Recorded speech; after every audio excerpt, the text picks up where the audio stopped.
Bienvenidos y bienvenidas a una tertulia literaria más aquí en Letras a Contraluz.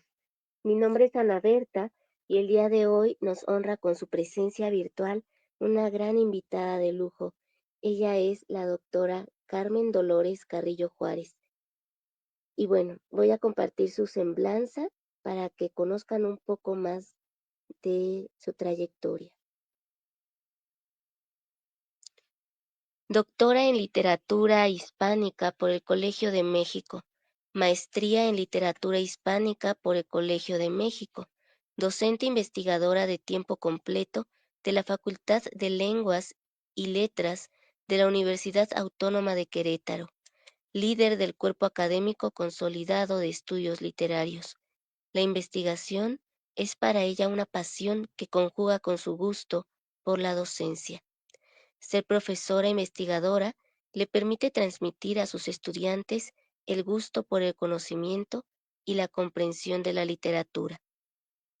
Directora desde el primer número, en 2018, de la revista digital Diseminaciones, revista de Humanidades y Ciencias Sociales de la Facultad de Lenguas y Letras de la UAQ.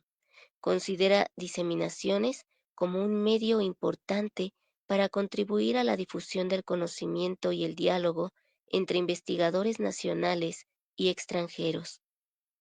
En la gestión, participa en comités internos, reestructuración de programas de estudio, y comités externos, evaluación de perfil deseable y nuevos PTC de PRODEP, evaluación de posgrados y proceso de asignación de becas postdoctorales. Su línea de investigación es la comprensión de la literatura mexicana del siglo XX al XXI, poesía y narrativa. Actualmente ha asumido como objetivo importante integrar el estudio de la obra de autoras del siglo XX y XXI a la historia de la literatura mexicana. Recurre a la idea de que la literatura está en movimiento y por ello el análisis de la recepción se vuelve importante. Explora el horizonte de expectativas de época de la obra y de quien la estudia para observar los cambios en el horizonte literario y cultural que propician nuevas formas de escritura. De esta manera, muestra que los llamados valores literarios están puestos en el tiempo y por ende sujetos a la modificación. No se trata de crear un pequeño apartado para las escritoras, sino de dar cuenta de la diversidad escritural de la literatura mexicana. Pues muchísimas gracias, doctora, por haber aceptado esta cordial invitación. Recuerdo que tuve el gusto de escuchar una de sus ponencias en el Palacio de Bellas Artes, en la sala Manuel M. Ponce, cuando se estaba presentando la revista con Cintia Neve. Y bueno, no podíamos dejar de invitarla. Usted redefine toda la literatura y le da voz a aquellas autoras que a lo mejor han quedado un poco olvidadas o que no se ha retomado tanto su obra como debiera. Y por eso me gustaría que empezáramos con la siguiente pregunta. ¿Qué es lo que está aportando hoy en día la literatura hecha por mujeres y desde su perspectiva, qué falta aún por hacer como escritoras, no solo de México, sino de todo el mundo? Muchísimas gracias, primero que nada, Ana Berta. Gracias por invitarme a Letras a Contraluz para hablar de estos temas que de verdad me resultan muy interesantes y a eso me dedico en un momento dado a plantearlos, replantearlos, darme cuenta. Esto que comentabas hace un rato de pensar en las escritoras, abriéndoles espacio en la literatura, y no solo dejándolas como en un pequeño apartado que diga literatura feminista, que además no necesariamente allí cabe lo que ellas están haciendo, por más que a lo mejor algunas de ellas tomen directamente algún tema que tenga que ver con las luchas por lo femenino. Pero dejarlas en un apartado así tan pequeño sirve para que no sean leídas, para que solamente sean leídas entre aquellos que les interesa el tema tal cual, y allí no deben estar porque están haciendo, en este momento lo notamos muchísimo, formas de escritura que pueden asombrarnos increíblemente. Están modificando la forma de narrar, algunas de ellas, otras no, pero están modificando esto y están trayendo lo que siempre ha pasado en la literatura. No es tan extraño pensar que los géneros literarios se han ido modificando con el paso del tiempo. Esto, si hacemos un estudio literario y volteamos incluso de una manera panorámica, ver hacemos un recorrido rápido, nos vamos a dar cuenta de eso. Entonces, cuando alguien quiere de repente, hoy por hoy, alguien que se asume como crítico literario o como estudioso de la literatura y quiere solamente que la literatura, las novelas, por poner un típico ejemplo, se escriban siempre de la misma manera como ya la han escrito esos que se consideran los grandes escritores y las grandes maneras de escribir una novela, como si siempre el ser humano viviera y se estuviera planteando los mismos asuntos de la misma manera siempre. Entonces parece que las escritoras no lo están haciendo bien, ¿no?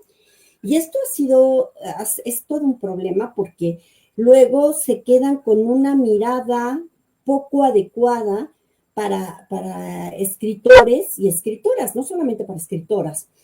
Si hay algo que me enseñó cuando trabajé desde la poesía de José Emilio Pacheco, fue precisamente ir observando que la literatura tiene cambios, que conforme pasa el tiempo, los estilos, él hablará en algún momento de estilos cuando se va a referir, cuando él hizo sus estudios su antología tan reconocida sobre el modernismo en México, también va a ser poesía dedicada justamente al modernismo para plantear esta idea de que los estilos cambian con el tiempo y que a veces envejecen, ¿no? Por ejemplo. Pero no solo se trata de envejecimiento, sino se trata, yo creo, de saber eh, tener una mirada adecuada para los textos con los que tenemos frente a nosotros, que tenemos frente a los ojos. Y a veces nosotros las expectativas que tenemos no son las que nos permiten ver lo que hay allí. Hay que generarlas. Esta es una de las, por ejemplo, de los retos que tenemos los que nos dedicamos al estudio de la literatura, al estudio de los escritores, ver lo que sí, desde dónde se escribe ese texto, qué es lo que se buscaba, qué hay que a lo mejor son propiamente ideas de época, ciertos gustos por la escritura, el cómo se escribe desde una época y que entonces, por ejemplo, para la actual, también puede ser que otros momentos, otros gustos, que hubo otras ideas de cómo debía de escribirse literatura, ya no acoplan del todo para lo que se hace en estos momentos. Y que también incluso, insisto, ya ha pasado con autores y autoras del siglo XX. Lo que pasa es que luego pensamos y ubicamos a ciertos autores que clarísimamente y ciertos títulos que clarísimamente corresponden a nuestras expectativas. Pero después, cuando volteamos a ver a otros autores y a otras autoras con otros textos que no son los que se suelen revisar, nos encontramos con que hay allí algo distinto. Y eso también se plantea, fíjate qué interesante, por lo menos, insisto, a mí me encanta, es ver cómo aquí me voy a referir específicamente a escritoras de este momento, del siglo XXI, van a reconocer en escritoras del siglo XX sus antecesoras. Y van a decir, nosotras estamos escribiendo, no solo leyendo y siguiendo a lo mejor propuestas de autores, sino también propuestas de autoras. Y entonces, siguiendo algún tipo de hilo que han dejado estas escritoras, ellas lo retoman y a partir de eso generan ciertas miradas, ciertas formas de expresar y de expresarse y de tratar géneros literarios. Aquí es donde no nos queda de otra, yo diría, más que crear y tratar de crear las expectativas adecuadas, la mirada adecuada para cuando estamos estudiando a un autor, una autora, una novela, poesía de alguien, porque de otra manera no podemos entrar como lectores, estamos pidiéndole a un texto lo que no nos va a dar. Y estamos dando, más allá de decir bonito o feo, que ya sabemos que la literatura está por encima de estas cosas, es cómo está bien escrito, está mal escrito, cuáles son los valores escriturales que se está buscando en un determinado texto. Y aquí es donde nuestras escritoras, hoy por hoy, nos permiten a las investigadoras actuales tratar de buscar y buscar como el por dónde tomarlo para destacar esas cualidades, características, según cada quien lo quiera ver, para comprender mejor. Y por otro lado, bueno, yo porque estoy estudiando escritoras pues de 2021 y escritores también, pero hay colegas con las que me veo que también me da muchísimo gusto ver la pasión que desata en ellas el asunto de recobrar escritos de mujeres en el siglo XIX que incluso hasta pueden haber sido muy apreciados en su propio momento y que después, por alguna razón, ya no las hicieron pasar a la historia de la literatura, se perdió el nombre. O a lo mejor, en el mejor de los casos, se menciona, pero no se le estudia, no se le lee. Y esa es una de las cosas. Yo supongo que todos los escritores y escritoras lo que quieren es ser leídos, leídas, y todavía pensando en que el estudio es una suerte de lectura profunda, ser estudiados, ¿no? A veces hay autores y autoras que se pueden sorprender por lo que los lectores o lectoras dicen que hay allí, porque a lo mejor ellos no lo vieron, pero creo que se sienten muy contentos de ver que y oír también, escuchar a su vez, cómo son esas lecturas, qué dicen esas lecturas de lo que ellos escribieron. Y también tenemos pues entonces una dinámica muy interesante que se establece entre autor, textos y lectores. Llámense lectores especializados, ya, o sean lectores generales, pero bueno, ahí los tenemos. Y yo no sé, Ana Berta, a lo mejor me estoy perdiendo de alguna de las preguntas, de algo más de tu pregunta que querías que te contestara y ya me fui y me seguí. No, no, la verdad, la respuesta nos ha enriquecido bastante porque abordó distintos temas que también íbamos a estar hablando, pero me gustaría que nos pudiera mencionar alguna escritora que usted considera que ha sido un poco relegada u olvidada y que debe retomarse su obra, no solo con esos lectores generales y especializados, sino también desde esta área de investigación, desde el contexto sociopolítico y cultural que se está viviendo hoy en día.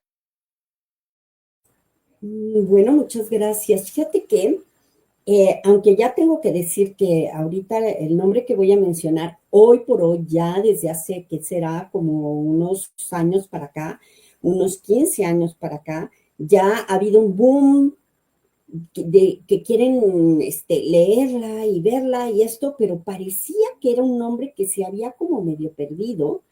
Sí reconocían el nombre, pero realmente no se estaba estudiando. Y eso lo podía uno observar cuando entras al repositorio, por ejemplo, de las universidades y notar que no habían tesis dedicadas a ella, no ciertos estudios y todo esto. Por allí apareció una en los años 90 del siglo XX, apareció una entrevista que le hicieron y todo esto, pero en general era una cosa así. Y estoy hablando en este caso y en especial de Amparo Dávila. En este momento yo creo que quien me oiga va a decir, no hombre, si todo el mundo lo está leyendo y no sé qué, pero no. Para ya empezado el siglo XXI, no estaba siendo tan leído. Voy a poner para que ustedes noten esto. Por ejemplo, el premio de cuento fantástico lleva su nombre, Amparo Dávila, a fines del siglo XX, pero casi no se le estaba leyendo. Y en las antologías siempre se anotaba casi el mismo cuento, El huésped, porque ese cuento, si ustedes lo revisan, lo leen, cuadra perfectamente con las características que se apuntaban de lo que era la narrativa fantástica. Y entonces les quedaba muy bien el saquito hecho y todo esto. Pero la verdad es que cuando leemos Amparo Dávila encontramos cuentos que son, sí, hacia lo fantástico, pero de repente está haciendo unos quiebres que son como haciendo y tratando algo diferente. Como sus temas solían ser como más a lo mejor relacionado con el mundo cotidiano, sobre todo de lo femenino, y de lo que se consideraba que debía ocupar a las mujeres, ¿no? El género femenino y cuáles debían ser sus preocupaciones, y desde allí ella abordaba y problematizaba en sus cuentos estos asuntos. Y cuando alguien lo estudiaba era como, ay no, como que no le salieron los cuentos, ¿no? No le salieron tanto como quisiéramos. Y no solamente tiene cuentos como de corte fantástico, hay otros cuentos que son realistas y hay unos que son surrealistas, buenísimos. Pero parece que entonces eso hacía que no se le estudiara tanto, porque se les movía de los parámetros que querían ver. Resulta que en algún momento, 2010, 2011, una cosa así, visité una de las sucursales del Fondo de Cultura Económica y me topé con mucho gusto que habían publicado los libros completos de Inés Arredondo y otro de Amparo Dávila. Pues yo estaba súper emocionada porque Inés Arredondo además es otra de nuestras grandes, grandes cuentistas. Y entonces me llevé los dos libros y ya cuando me senté en casa y abrí, una de las sorpresas grandes era que mientras a Inés Arredondo, al libro de Inés Arredondo, le pusieron un estudio introductorio de Beatriz Espejo, en el caso de Amparo Dávila no aparecía ningún estudio introductorio. Estamos cumpliendo con ella, con este nombre que era muy mencionado, que luego hasta a veces insistían en ponerlo como parte de la generación de medio siglo, que ella decía, pues yo no pertenezco a la generación de medio siglo, ¿no? Pero no aparecía un estudio introductorio. Y eso me hizo empezar a pensar, ¿por qué no hay? O sea, ¿qué les pasó? ¿Por qué sí encontraron quien escribiera un estudio introductorio sobre Arredondo, pero no sobre Amparo Dávila? Va a coincidir 2009 en que además va a haber alguien, yo creo que volteó y vio y dijeron, hombre, ya es tiempo de dedicarle más a Amparo Dávila, y un grupo de investigadoras va a crear un congreso dedicado a la lectura de Amparo Dávila y van a crear un libro, más o menos un volumen considerable, de trabajos varios dedicados a la obra de Dávila. Esto a mí me encantó, pero a mí, que me encanta mucho la cuestión de la recepción, me gusta ver como la literatura en movimiento y ver qué pasa. Planteé un proyecto de investigación relacionado con la forma en que se había venido recibiendo la obra de Dávila. Y ahí empecé, ¿no? Y entonces me encontré, pues, esta escritora me sirvió y ahorita esto condujo finalmente a la escritura de un libro que es Amparo Dávila en su proceso de recepción.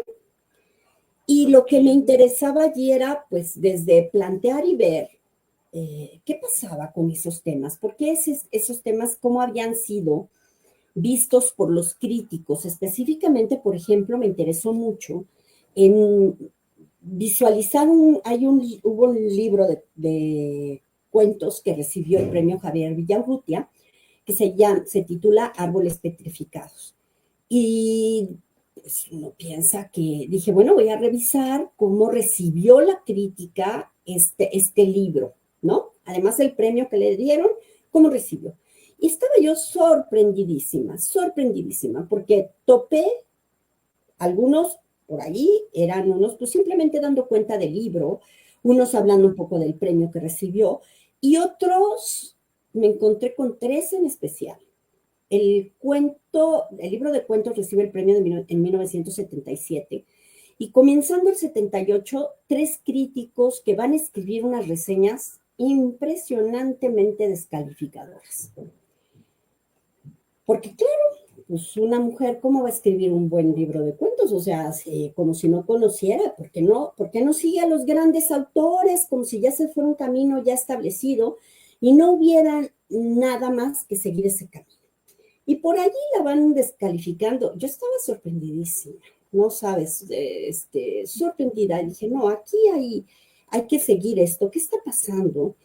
Y bueno, Claro. pues también me di a la tarea de ver desde la teoría cómo podía llamar esto, porque yo estaba sorprendida. Bueno, total, ahí empecé a jalar el hilo para poder estudiar una serie de cosas. Después, como parte de la recepción, me interesó mucho una escritora que la he seguido varias veces para escribir algunas cosas sobre ella, que es Cristina Rivera Garza. En este momento, Cristina, bueno, está muy mencionada, siempre ha estado muy mencionada desde premios y premios a partir de Nadie me verá llorar. Y después, ahora, con el Invencible Verano de Liliana, vuelve a ser muy, muy mencionada. Pero tiene mucho más, Cristina tiene mucho más. Y para mi bien de esto que estaba yo investigando con Amparo Dávila, resulta que Rivera Garza decide tomar a Amparo Dávila y la vuelve un personaje de una de sus novelas, pero hasta la va a duplicar el personaje, Amparo Dávila la verdadera y Amparo Dávila la falsa. Y va a hacer una cosa maravillosa en una novela que se llama La Cresta de Ilión, y va a seguir ella dentro de sus propias búsquedas escriturales, que son complejas, va a ir siguiendo, elaborando ciertos asuntos de su novela, donde hay una suerte de homenaje también a personajes de Dávila, personajes de diferentes cuentos. Y hace una cosa extraordinaria. Ahora, no solamente ella es la única escritora que ha decidido también hacer como esa suerte de homenaje. Hay otra escritora que va a escribir una novela y la va a llamar El Huésped, como este cuento que hace rato te comentaba, que es como Sí. el más leído, ¿no? Entonces tenemos aquí, para el caso, bueno, específico, es Amparo Dávila con escritoras actuales y con estas obras del 21. Pero el punto está en que ahí es donde vemos esta dinámica de la literatura que se mueve hacia atrás y hacia adelante, pero que, por ejemplo, en el caso de Cristina Rivera Garza, tiene una escritura que no necesariamente corresponde a las expectativas, insisto, y que busca como hacerte ver hasta dónde da de límites, por ejemplo, la novela, y en este caso la ficción. ¿Qué pasa si a la ficción le meto, bueno, ya lo debe haber pensado así, meto un ensayo académico histórico que ella escribe y lo mete en una novela que se llama La muerte me da? Y entonces hace unas cosas y unas extraordinarias. Hace poquito, hace unos días, me volví a encontrar bueno, no me volví, me encontré con una suerte de reseña y me dio un poco de risa. Dije, bueno, o sea, seguimos como en la misma, de alguien que dijo en Letras Libres que es una vanguardia que no es vanguardia, la de Cristina, ¿no? Sobre la poesía de Cristina Rivera Garza. Y entonces uno dice, bueno, es que ¿quién te dijo que era vanguardia? Y la otra, vamos a revisar el término vanguardia y revisemos cuál es la diferencia entre la vanguardia histórica y aquella que ya es como una tradición, se ha vuelto una tradición, como bien decía Octavio Paz, se vuelve una tradición ya la vanguardia y entonces ya hay ciertas características que son evidentes. Pero ¿quién dijo que era vanguardia? Y que lo está haciendo solo por eso. Y entonces empezamos ahí a ver la necesidad de voltear y leer, en este caso a escritoras, pero insisto, hay también escritores que está así. Hay que leerlos, voltearlos a ver y ver cuáles son sus finalidades, qué están persiguiendo cuando han escrito esas novelas, esa poesía, y tratar de comprender mejor y de sacar adelante las cualidades o las características, si no nos quieren llamar cualidades, que las características que ahí tienen.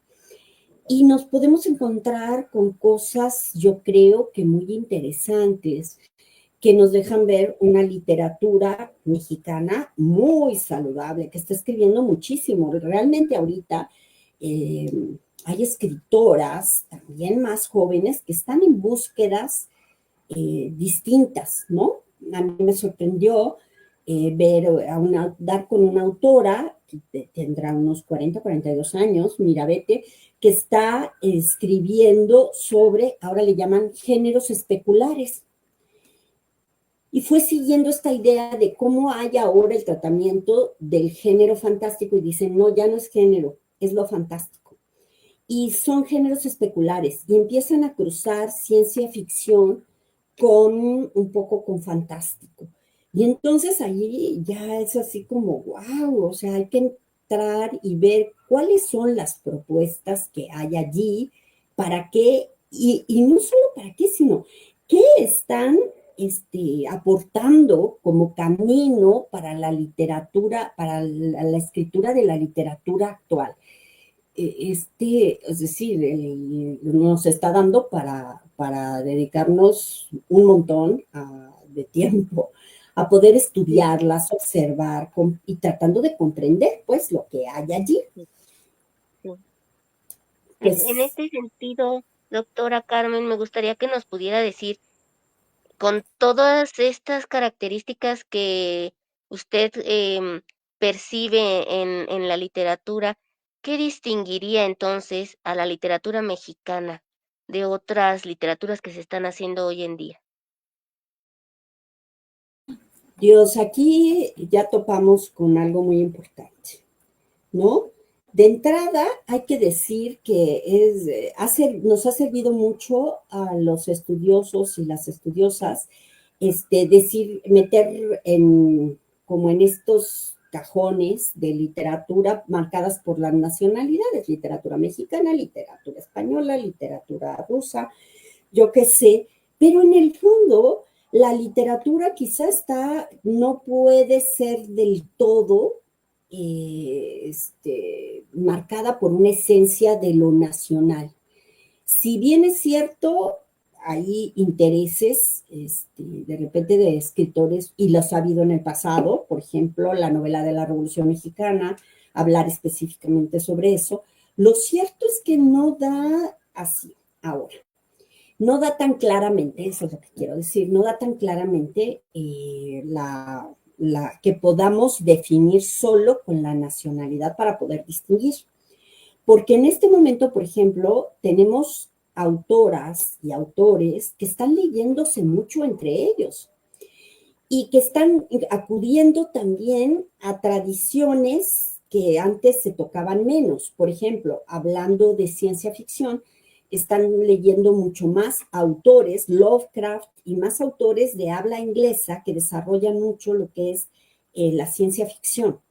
Entonces ya ahí están siguiendo como ese camino de ver temas, tratamientos y esto, y los jalan también hacia temas que son de interés a lo mejor más nuestro, quizá más mexicano, no lo sé. En este momento tengo que decir que por una relativa casualidad, hace un par de años, una colega se jubiló y me pidieron que me hiciera cargo de una materia que es literatura mexicana del siglo XXI. Entonces dije, bueno, sí, pero déjenme ver para crear mi propio programa porque yo no puedo seguir exactamente el mismo camino que mi colega, ¿no? Y eso dio la ocasión para buscar, y ya voy a contestar lo que tú me preguntabas, me dio la ocasión para leer autoras de latinoamericanas del 21 y ver qué estaban haciendo. Y bueno, yo estaba con la boca abierta. Me gustaran más o me gustaran menos, las propuestas sí eran muy interesantes y en algún sentido un poco diferentes a las de las mexicanas. Pero en otro sentido, en sus búsquedas y en estar así, habían cosas que están coincidiendo. Sobre todo lo que tiene que ver con la representación de la violencia, ¿no? Y de la violencia, por ejemplo, simbólica, no solamente la violencia estilo, por ejemplo, la narrativa dedicada, por ejemplo, al narco o algo así. No solo esa. Y me encontré con autoras que, bueno, entre ellas, una de las cosas que, bueno, yo no sé, creo que no tendré tiempo tanto como para estudiarla, pero sí me gusta leerla y estoy sorprendida también el jale tan grande que está teniendo, que es Mariana Enríquez, ¿no? Esta escritora argentina. Lo está haciendo de una manera diferente a como lo que yo he leído que han escrito las que están escribiendo escritoras mexicanas, pero vuelve a esos temas, nada más que ya se va a ir por el tratamiento de lo fantástico, pero para representar lo terrible de la violencia, de las situaciones violentas del mundo cotidiano. Tiene unos cuentos impresionantes, ¿no? El cuento que a mí me ha jalado más de ella y que recomiendo muchísimo que lo lean, pero de verdad que cuando lo lean van a ver que van a terminar con muchísimas preguntas más que con respuestas. Y ese es Las cosas que perdimos en el fuego. Impresionante, pero tenemos autoras, Ampuero, una autora peruana buenísima, tenemos a Ojeda, tenemos a no sé qué. Es decir, ahorita en este momento hay una serie de escritoras mexicanas y en el resto de Latinoamérica que están escribiendo de una manera impresionante, que sus propuestas son muy interesantes, porque no manejan la expresión de lo violento de la misma manera. Y entonces, pues nos pueden sorprender, de verdad que sí, nos puede sorprender muchísimo esas propuestas que están haciendo. Leía yo hace quizá un mes o algo así, un artículo en un periódico que decía que realmente ahora, además, como estas escritoras están llamando tanto la atención, resulta que se están comprando mucho sus libros. Y entonces en ese artículo decían, bueno, pues son escritoras entonces también que están generando de derrama económica para la cuestión editorial y por eso mismo también van a ser muy buscadas. Yo lo pude constatar ¿qué fue? Creo que en abril del año pasado invitaron a Mariana Enríquez a hablar en 2 ocasiones en la UNAM y yo pude ir junto con la directora de la facultad a la que yo pertenezco, y fueron 2 camiones, 2 autobuses de estudiantes que fuimos de Querétaro a la Ciudad de México, a la UNAM, a verla, y estaba que no me la podía creer. Era una cola impresionante para poder entrar, como si fueran a oír ustedes a algún cantante de super éxito del momento. Y así, total, al final entramos 750 personas, pero todavía se quedaron más personas afuera. Y cuando ella entró, bueno, era un ambiente increíble de emoción de todos. Y la mayor parte eran lectores y lectoras jovencitas, muy jovencitos. Y yo estaba impresionada, oírla fue buenísimo, pero esto lo pongo simplemente como ejemplo para ver lo que está pasando en este momento con las escritoras, ¿no? Y entonces las escritoras además están conectando muy bien con los jóvenes lectores y están allí, ¿cómo se llama? Jalando y siendo leídos. Sí hay diferencia entre las mexicanas. Yo creo que puede haber algunas diferencias, porque seguramente, pero también no necesariamente, insisto, desde la nacionalidad, sino a lo mejor porque aunque están coincidiendo en las búsquedas por la violencia que padecen normalmente las mujeres, pero que en general estamos padeciendo, estructuralmente todos. Ellas lo están visualizando desde diferentes maneras y los tratamientos que hacen de sus personajes, de las ambientaciones, del tratamiento, eh, eh, son, pues, puede haber momentos en que son parecidos. Eh, yo no sé si ya necesariamente los metamos como en un género literario, pero vemos que sus búsquedas andan por ahí. Y como decía Mariana Enríquez, que estaba escribiendo desde lo fantástico, desde esta idea de fantasmas, de cosas de lo sobrenatural y cosas así, porque el realismo ya no le da, ya no alcanza la manera de escribir de manera realista para hablar sobre las cosas terribles que pasan en la realidad. Y que va más allá de que si descabezan a alguien o lo que sea, es que esto es terrible, es impresionante. Bueno, entonces no podría decirte que hay algo específicamente diferente en las escritoras de hoy por hoy, solo a partir de la nacionalidad, ¿no? Pero que ves algunas diferencias, sí, pero yo creo que ya tienen como más intereses en común. No sé si me expliqué. Sí, sí, claro que sí. Em, coincido con usted, estas nuevas narrativas que se están creando, pues atienden también precisamente a lo que se vive hoy en día, ¿no?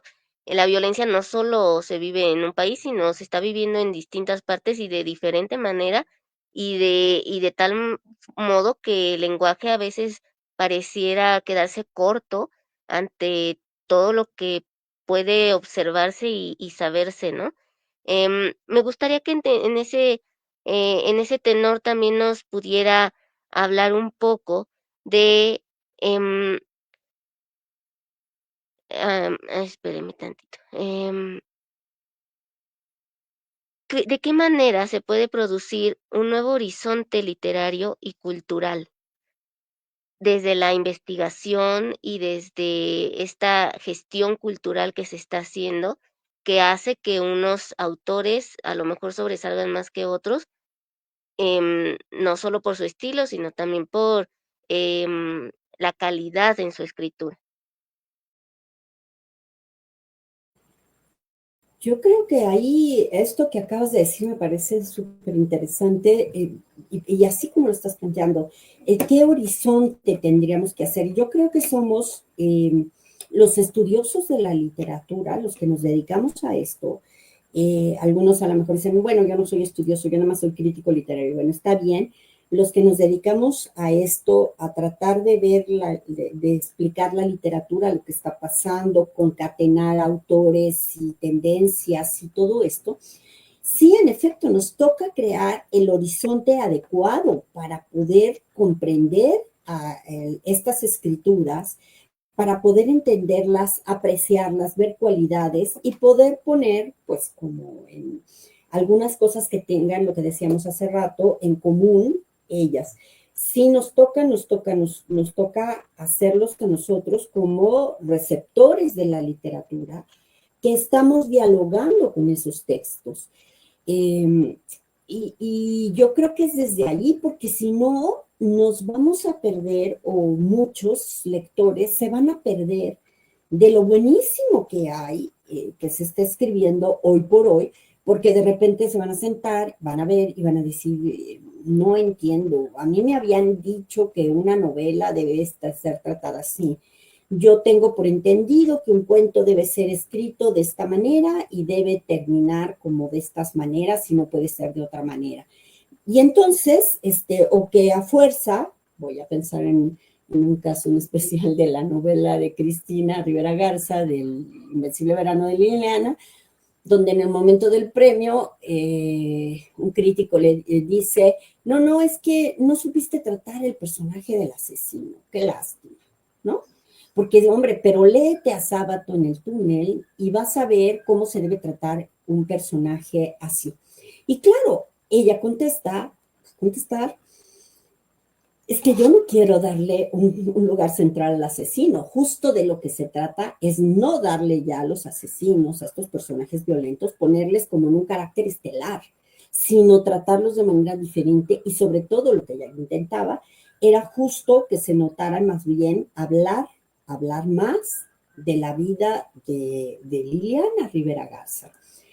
Entonces, sí, las expectativas, el horizonte se vuelve muy importante. Ahora, ¿a dónde nos va a llevar, nos puede llevar esto? Pues algo buenísimo, porque al cambiar el horizonte cultural, esto que tú estabas mencionando también, no solo el horizonte literario, ¿qué hace la literatura? La literatura también genera, abre posibilidades de comprender el mundo desde otras ópticas y por lo tanto la capacidad de pensar que esto que llamamos realidad sea una realidad diferente, que no necesariamente esté pensada en términos, por ejemplo, de roles de género establecidos como si fueran, estuvieran marcados por la esencia de los hombres y de las mujeres, y que esto ha llevado claramente a situaciones de injusticia muy fuertes. Si la literatura es capaz de abrir y de mostrarle a los lectores otras formas en que se pueden relacionar, por ejemplo, ahorita lo que acabo de mencionar, hombres, mujeres que están buscando otras formas también de hacer proyectos de vida, y en la literatura se ven como personajes que tienen búsquedas distintas a las establecidas, por ejemplo, en el siglo XIX, como el ángel del hogar, y buscar otras formas que están, mujeres distintas, individuales, que buscan ciertas cosas diferentes a un común de lo que se solía pedir a las mujeres, pues entonces se está abriendo otros caminos para que culturalmente se pueda pensar que sí hay otro camino y se puede iniciar otra manera de pensar. Y en esa misma manera, entonces, se puede ir modificando esto que culturalmente ha hecho que todo el mundo crea que normalicemos violencias, que creamos que así está establecido y que no se puede hacer cambios, cuando sí se pueden hacer cambios.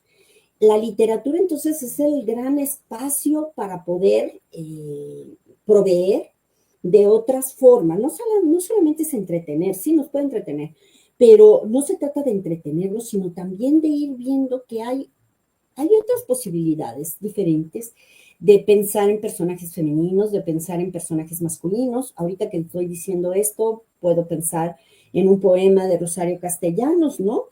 Que dice, debe haber otra forma de ser humano y libre, ¿no? Y habla de las mujeres y piensa en una serie de personajes establecidos, bueno, de personajes hechos femeninos, hechos por diferentes autores, y ella ahí plantea, debe haber otra forma, o sea, las mujeres no solamente nos tienen por qué tocar ser eso, las mujeres tienen que tener otras posibilidades, ella lo dice en un poema. La narrativa creo que tiene como el tiempo suficiente mientras va planteando y va narrándonos, como para abrir estas otras opciones, para pensar en otras posibilidades de una cultura más justa, adecuada, donde podamos ser, parafraseando a Castellanos, más humanos y libres. Sí, exactamente. Ahora, con respecto a la revista digital Diseminaciones, ¿qué ha representado para usted esta revista? ¿Cuál es el principal objetivo que tienen desde ella y qué buscan transmitir a sus lectores? ¿Por qué está siendo importante para las nuevas generaciones? Muchas gracias por preguntar por este proyecto. Eh, Aquí les voy a mostrar. Este fue el primer número de Diseminaciones. Salió en julio del 2018. Es una revista académica. Fue la única ocasión en que salió de manera impresa y aparte de manera virtual. En adelante la revista solamente circula de manera virtual. Está pensada más para que allí publiquen. Es una revista no solo de literatura, es una revista de investigación y crítica en humanidades y ciencias sociales. Y se vuelve como todas las demás revistas académicas y que cualquiera de ustedes, cualquiera de nuestros escuchas, de tus escuchas, que quieran verla, pues lo ponen directamente en uno de los buscadores y les va a aparecer. ¿Quiénes publican ahí? Suelen ser los estudiosos de algún tema Y allí aparece. ¿Por qué me parece encantador? Me voy a referir específicamente a diseminaciones, pero esto pasa en las otras revistas académicas también, que hay en otras universidades.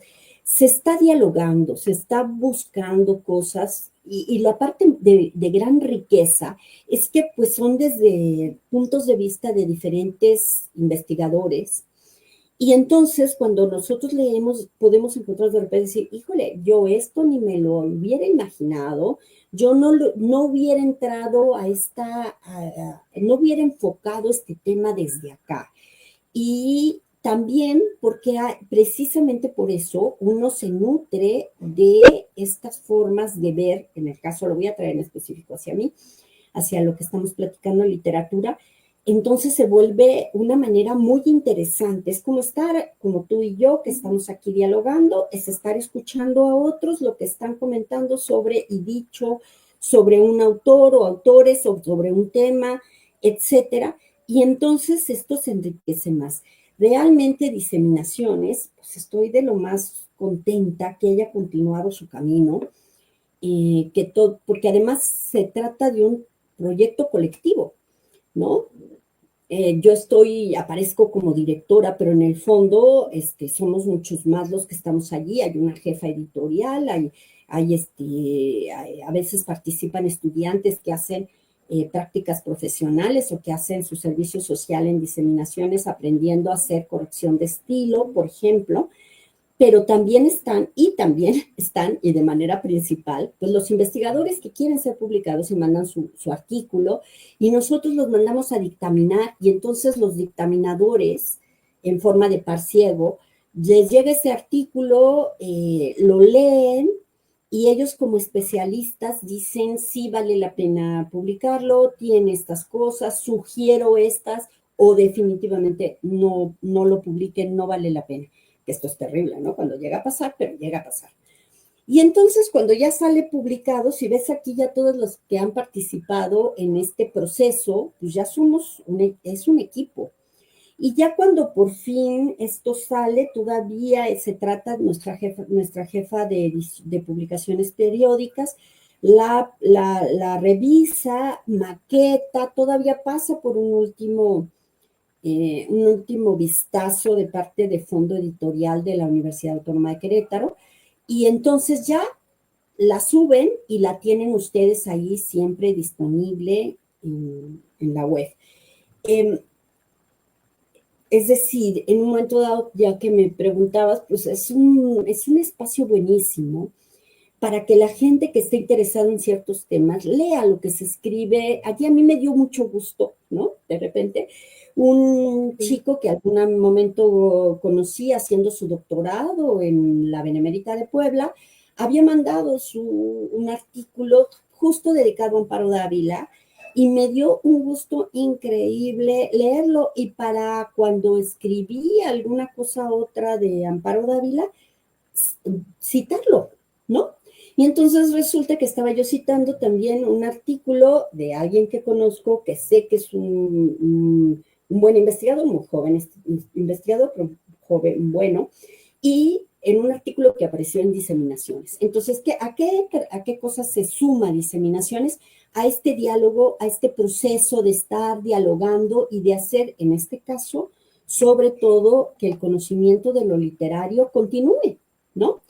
Y bueno, pues eso es algo que me encanta ver que está en esto y que estamos en esto desde Diseminaciones también.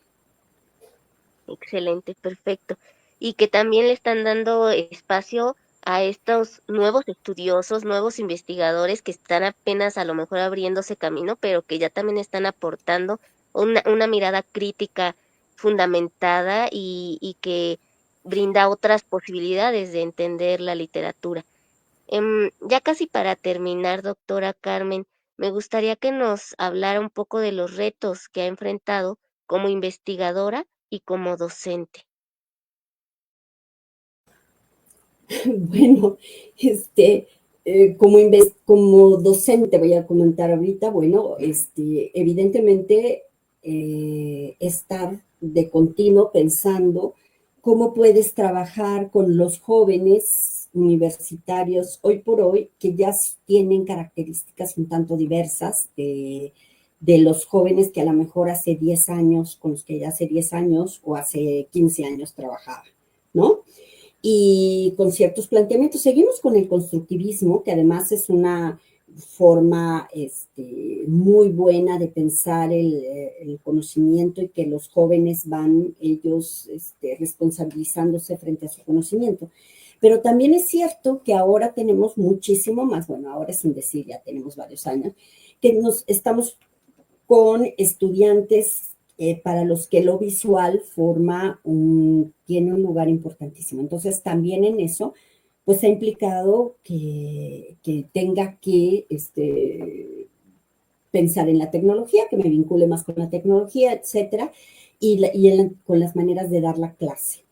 En cuanto a retos como investigadora, pues siempre ha sido eso una suerte de reto y siempre me parece mucho más interesante en la medida en que te haces preguntas que no tienes tan claras las respuestas. Parecería de primera mano que las tienes como, bueno, ya sé que, pero no es cierto. Te vas a ir dando cuenta que hay cosas que tienes que reelaborar.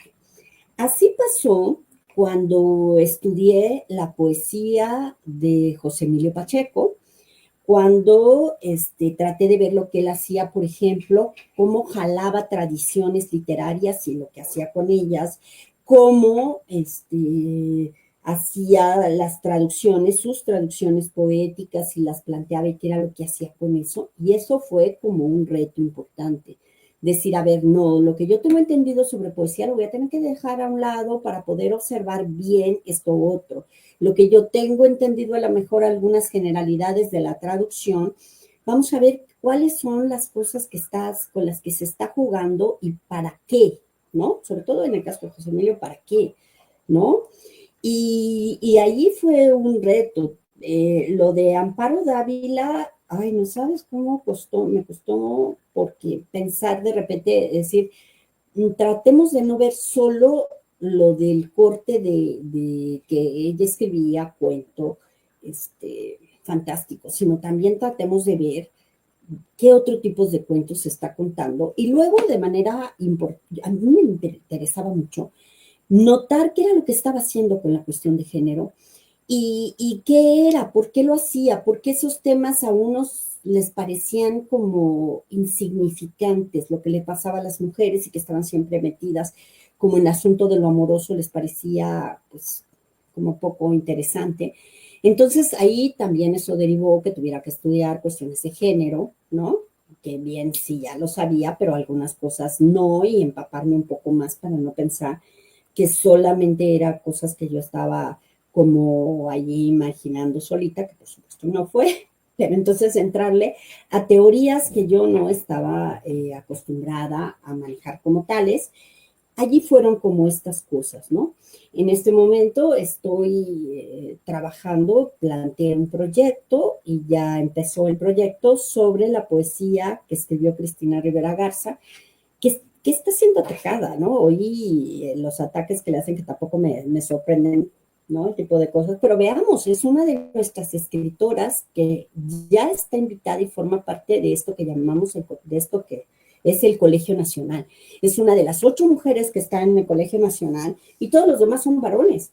Entonces me da muchísimo gusto también, pero lo que me interesa mucho de su poesía es ver qué hace con el lenguaje, qué ella plantea una suerte de metapoesía y hace con el lenguaje. Allí estoy en este momento. Ese es para mí el reto de este momento, no para que decir lo que a mí se me ocurre y desde donde yo quiera, sino tratar de comprender mejor lo que Cristina ha planteado, no sé si en toda su poesía, pero en gran parte de su poesía, y que también en su narrativa está de alguna manera.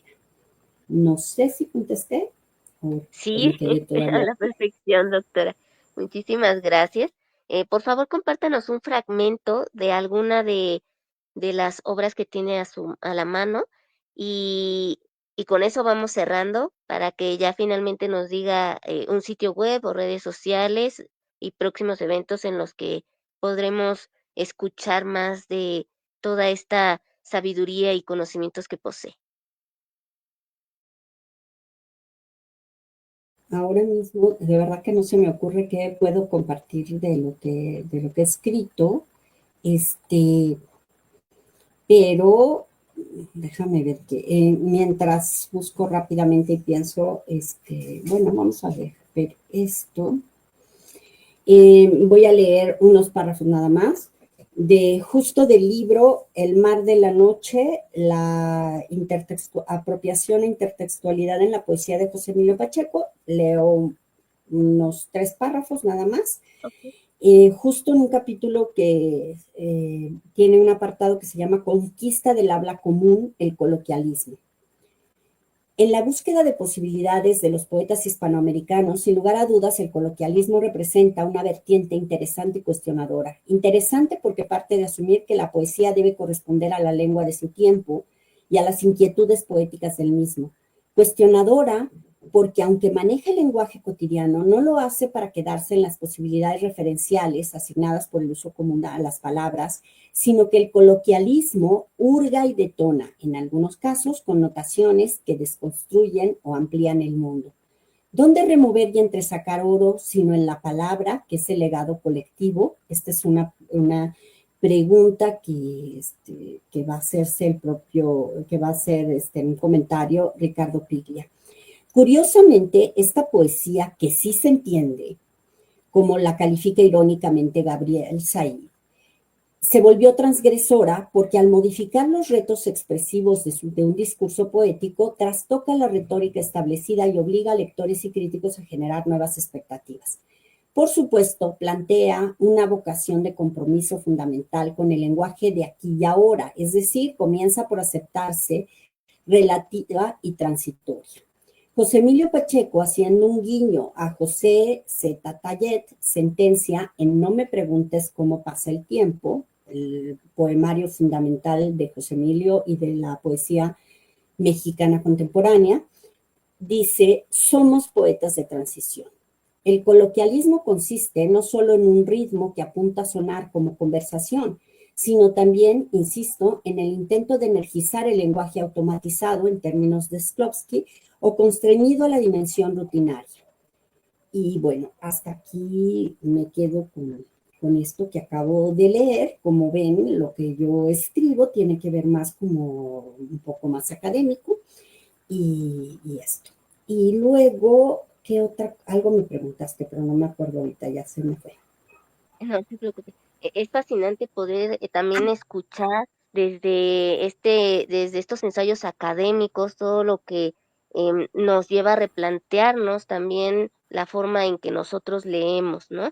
Y me gustaría que ahora nos pudiera compartir sus redes sociales o sitios web en los que pueden hallar más de su trabajo. También pues ya sabemos, en diseminaciones pueden encontrar también estas voces críticas y próximos eventos en los que va a estar participando durante este año, doctora Carmen.